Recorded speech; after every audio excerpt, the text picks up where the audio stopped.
Sa isang liblib na pook sa Kabisu, Nueva Vizcaya, nakakabit sa lupa ang buhay ng mga tao. Simple at payakman sa unang tingin,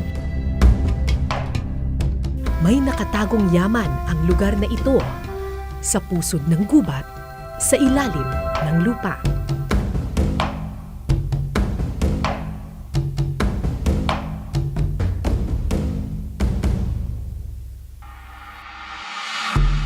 Sa Barangay Kapisaan sa bayan ng Kabisu, matatagpuan ang isa sa pinakamahabang kuweba sa buong Pilipinas.